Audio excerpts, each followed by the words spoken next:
Jangan kau tengok-tengok aku Hadis kalau kau mau baca ke-6 itu. dari kitab Fadilah Tabligh.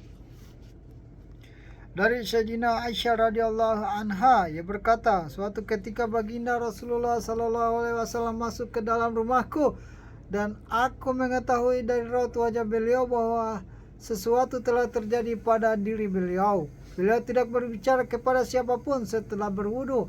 Beliau masuk ke masjid, aku pun merapatkan diri ke dinding kamarku agar dapat mendengar apa yang beliau sabdakan. Beliau duduk di atas mimbar setelah memuji Allah Subhanahu wa taala.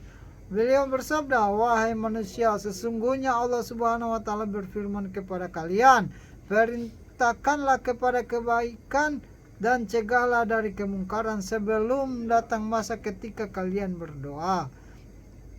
Tetapi aku tidak mengabulkan doa kalian.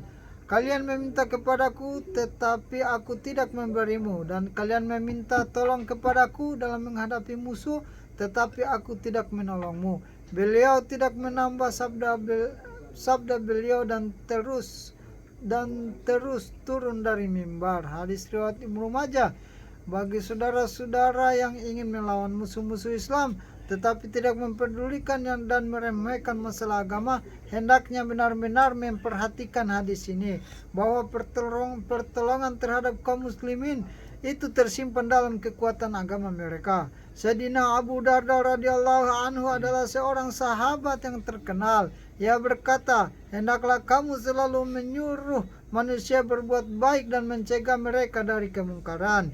Jika tidak, Allah Subhanahu wa taala akan membangkitkan seorang raja zalim yang akan memerintahmu, yang tidak menghormati kaum tua dan tidak menyayangi anak-anak kecil. Jika orang-orang salih di antara kamu berdoa kepadanya, dia tidak akan mengabulkan doa mereka. Jika kamu meminta bantuan kepadanya, dia tidak akan membantumu. Jika kamu memohon ampunannya, dia tidak mengampuni dosamu. Allah Subhanahu wa taala berfirman, A'udzubillahi minasyaitonirrajim. Bismillahirrahmanirrahim.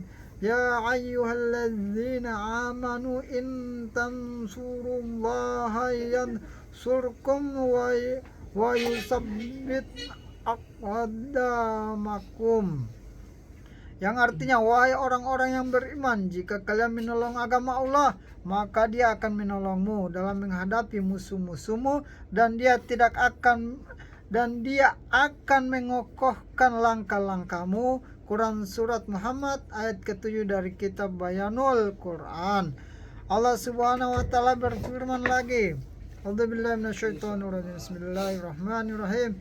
Inna yansurukumullahu fala ghaliba lakum wa in yakhzulkum faman dzalladzi yansurukum min ba'dihi wa 'alallahi falyatawakkalul mu'minun.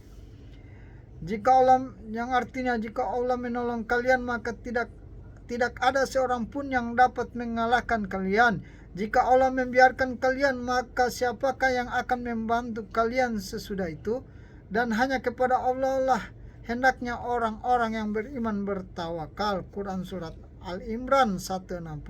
Disebutkan dalam kitab Durrul Mansur, riwayat Imam Tirmizi rahmatullah alaih dan yang lain-lain dari Sayyidina Hudzaifah radhiyallahu anhu, baginda Nabi sallallahu alaihi wasallam bersabda sambil bersumpah, hendaklah kamu selalu menyuruh manusia agar berbuat baik dan mencegah mereka dari kemungkaran. Jika tidak, Allah Subhanahu wa taala akan menurunkan azab